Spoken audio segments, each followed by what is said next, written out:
Como si fuera un lucero penitente en medio de una noche oscura, un firmamento hostil. Entre penumbras andaba aquel automóvil Hyundai. Era de los pocos importados que había en Cuba y un lujo solo reservado para pocas personas. Pero allí iba alguien, una estrella en ciernes. Iba Fernando Borrego Linares, ese mismo al que el mundo entero lo conocía como Polo Montañés, el de un montón de estrellas, que esa noche no había ni una, no alumbraban casi, como paradoja. Además, en aquel automóvil Hyundai viajaban su esposa Adis, esa que tanto le había aguantado al viejo Polo sus largas ausencias. No era tonta, sabía que tenía a sus novias debajo de la mesa, pero debido a que en el 2002 no había paparazzis como ahora y solo los celulares recién salían, no había prueba, solo trabajo, decía Polo, giras, una tras otra. Y tenía razón. Recién había llegado a Cuba luego de una larga y fructífera gira por varios países del mundo, cantando un montón de estrellas, una sencilla melodía, sin mucho trabajo de backstage. En aquel auto también viajaban su hijastro de 25 años, Miriel González, y dos menores. Otro auto de allegados los había escoltado hasta salir de La Habana, lugar del festín. Era una celebración familiar que se había hecho para darle la bienvenida a Polo. Era un reencuentro luego de ese largo viaje. Todos querían ver a la alborada estrella. Sin embargo, aquella noche novembrina le tenía guardado a la familia una infame sorpresa. Así que sin sospechar, siguieron por su camino, entre risas y anécdotas de aquel otro mundo que contaba el viejo Polo. Aquel camino, rodeado de vegetación y acompañado solo por el canto de los insectos. Casi no había ni luceros o estrellas. Como una paradoja del destino, ese montón de estrellas parecía un inmenso océano oscuro. A pesar que eran alrededor de las 9 de la noche, solo las farolas del automóvil alumbraban la carretera. Ceñían su camino y dirección como un barco en busca de puerto seguro. Tampoco había luces al lado y lado de la calzada, lo que daba una sensación de soledad. Y sí que soledad. Era el mes de noviembre, pleno verano. Así que confiados de que el trayecto era corto, iban felices, recordando aquella velada y anécdotas de aquel mundo tan alejado para los cubanos en ese entonces. Era necesaria la charla para hacer el viaje mucho más ameno. De La Habana a San Cristóbal habían unos 100 kilómetros, 1 hora 20 minutos de viaje aproximadamente. Ese destino final, San Cristóbal, al que nunca llegaría Polo Montañés. Y era que lo que menos imaginaba aquel guajiro natural era que ese montón de estrellas que reflejaba esa imagen de perdedor, ese conformista, ese hombre que en el amor era un idiota, que había sufrido 1000 derrotas, ese antihéroe de la música que se levantó como un atlas, esa fórmula le daría el éxito en Latinoamérica. Lo contrario, sigo siendo el rey de José Alfredo Jiménez, que daba a entender que a pesar de todo era quien mandaba. Pero él, Polo, era más humano. Él la quería, pero tenía que aborrecerla por sus humillaciones y engaños. Ese mensaje caía perfectamente a los miles de latinoamericanos despechados. Muy humano él. Era saber perder. Era aceptar, era conformarse con la derrota. Pero todavía no la borro totalmente. ella está presente como ahora en esa canción. Y es posible que por eso se aproveche. Cantaba un amor traicionado, víctima de un antojo pasional que lo cegó y no se daba cuenta que tenía que aborrecerla.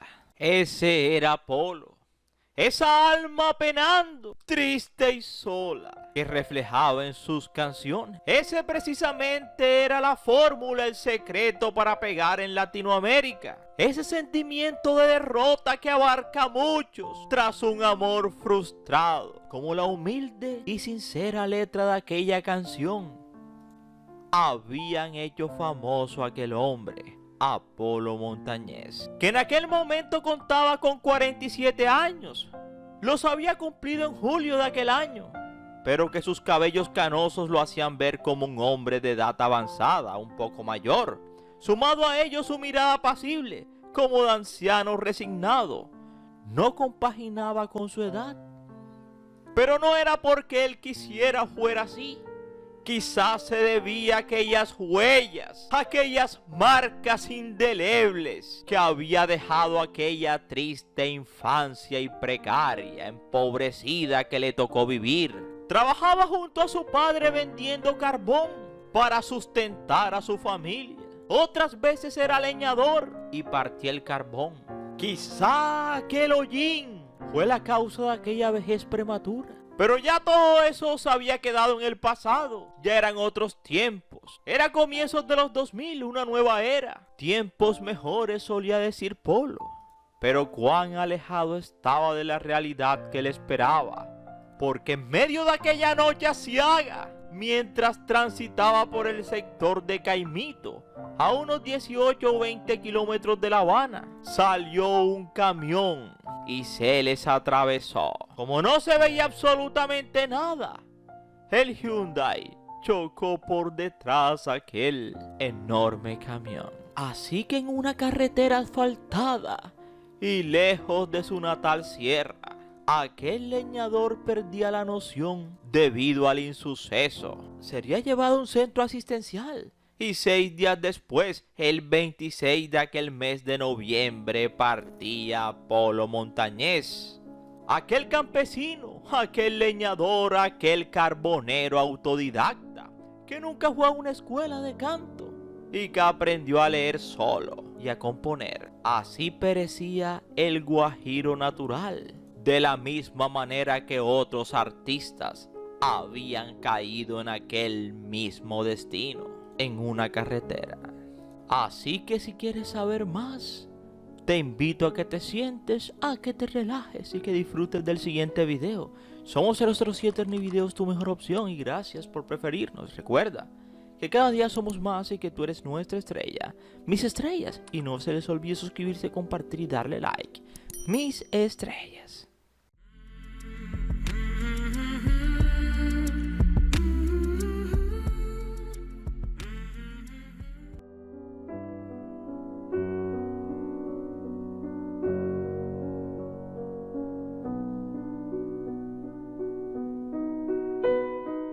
Las carreteras han sido durante muchos años el lugar donde finaliza la vida de muchos talentos. En el 73 caía Luis Manuel Ferri, más conocido como Nino Bravo, también Bruno Lomas o Cecilia. En la Francia de los 60, en esas carreteras perecía François d'Orléac, la hermana de Catherine Deneuve. Argentina perdió a Rodrigo, el de Maradó en los 90. Y en la Rusia de los 70 sufría la caída de Vladimir Vysotsky, el James Dean soviético. De igual forma pasó con Fernando Borrego Linares, conocido mundialmente como Polo Montañés. Fernando había nacido en Candelaria. Sí, Candelaria. Ese pequeño pueblo que hasta 2010 fue parte de la provincia de Pinar del Río. Había nacido un 5 de junio de 1955. En una pequeña finca llamada El Cusco, vería los primeros rayos del sol. Desde pequeño su afición por la música lo atrapó, hasta el punto de tocar la tambora a la edad de 7 años. Luego tocó la guitarra, sin saber siquiera rudimentos de solfeo, aprendizaje que alternó con las labores agrícolas. Fue cortador de caña de azúcar y cantó junto al viejo Julio, su padre, en las noches de juerga familiar. El viejo Julio se dedicaba a hacer carbón y desde pequeño era otro oficio que conocería el pequeño Fernando, o simplemente Polo. Era que la materia prima de su vida era el monte, la montaña, la sierra. Su casa estaba construida con techos de guano y el piso era de tierra. Cuando tenía 17 años, el gobierno de la Revolución Cubana le otorgó esas viviendas comunitarias de las terrazas a la familia para que viviese. Cuando tenía 39, formó su primer grupo musical y comenzó a actuar profesionalmente en el centro turístico Las Terrazas, a 50 kilómetros al oeste de La Habana. Precisamente ahí, mientras se presentaba en aquel sitio turístico, conoció al viejo José da Silva, un ejecutivo de una casa disquera europea, Luz Africa Rexa. Da Silva, el mismo empresario detrás de la famosa cantante africana Cesárea Évora, se puso en contacto con Humberto Moreno, el director de un sello de música. Era algo extraño, diría el productor. No era guaracha, ni bachata, ni merengue, era distinto. Así que Montón de Estrellas de Guajiro Natural se lanzó en Colombia en mayo del año 2000. Y para 2001 era un éxito en ventas en toda Latinoamérica. Había vendido 60.000 copias de larga duración. Así que con toda la razón del mundo, a comienzos de la década del 2000, Montón de Estrellas era la canción más popular y escuchada del continente, incluyendo España. Ese éxito hizo que la prensa y la televisión cubana inmediatamente volteara los ojos al desconocido artista, que triunfaba en el extranjero y que casi nadie conocía en la propia Cuba. Polo se había ido a vivir un tiempo a Colombia y había dejado a su amada Adis García Álvarez, su mujer, esa misma que durante mucho tiempo lo acompañó y a la que le compuso Flor Pálida, esa canción que compuso en honor a doña Adis y que retumbó en muchas partes del mundo en la voz de Mar Anthony. Sin embargo, Polo también tendría sus amoríos por debajo de la mesa.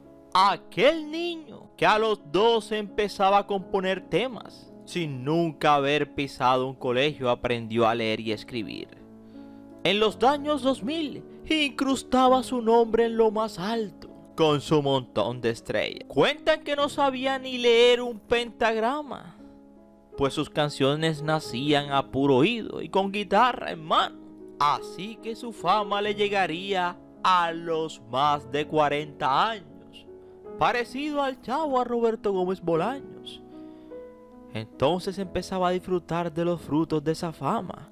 Polo era el remoquete que desde su infancia tenía. Ese mismo se convertiría en su nombre y la palabra que remitía a su terruño, la montaña, colocando a su apellido Montañés. Solía decir que identificaba un horno de carbón quemado, aunque estuviera a 30 kilómetros. Simplemente porque nació y se crió en ese ambiente. Era un tipo de campo. Se le podía ver en su rostro. Le tenía miedo a los aviones. Y solía decir que el final de su existencia sería cuando no pudiera cantar. Sería uno de los primeros en vender más de 20.000 copias en su tierra natal, Cuba, y dar la vuelta alrededor del mundo.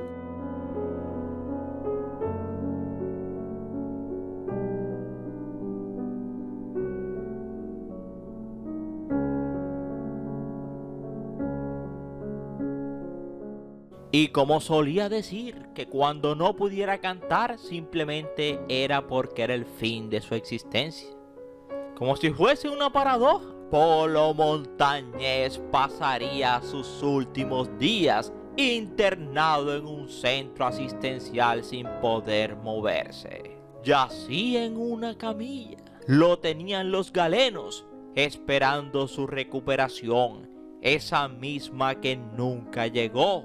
había sufrido un insuceso automovilístico cuando iba de La Habana a San Cristóbal. Solo había recorrido 18 kilómetros cuando un camión se le atravesó y el Hyundai que conducía Polo chocó por detrás. Su perecimiento serían 6 días después. Luego de luchar, perecería a las 11:20 de la noche del 26 de noviembre del año 2002 en La Habana. Su hijastro de 25 años, Miguel González, también partió de aquel Hyundai que quedaría prácticamente convertido en añicos. Solo quedó en el vidrio de atrás, encima del maletero, una frase que decía: te voy a hacer un bolero. El estribillo de uno de sus temas preferidos. Ese sería el fin de aquel artista. Sería despedido por miles de cubanos. Así acababa la historia de Polo Montañés, aquel campesino cubano, analfabeta, que le arrancó música a la tierra. Un compositor empírico que aprendió de su padre algo más que el oficio de carbonero. Fue un leñador que terminó sacándole a sus montañas más que sus frutos. Las baladas románticas que le dieron la vuelta al mundo. Para algunos era el Cantinflas de la música, ese que vino de abajo y se convirtió en estrella. Él era Polo Montañés. Y como dice la estrofa de una de sus canciones: flor pálida, con la luz del sol se fue la sombra, y con la sombra la distancia y el olvido. Y esperamos que te haya gustado este interesante video. No sin antes decirte gracias por preferirnos, y recuerda que cada día somos más y que tú eres nuestra estrella, mis estrellas. Y no se les olvide suscribirse, compartir y darle like. Mis estrellas.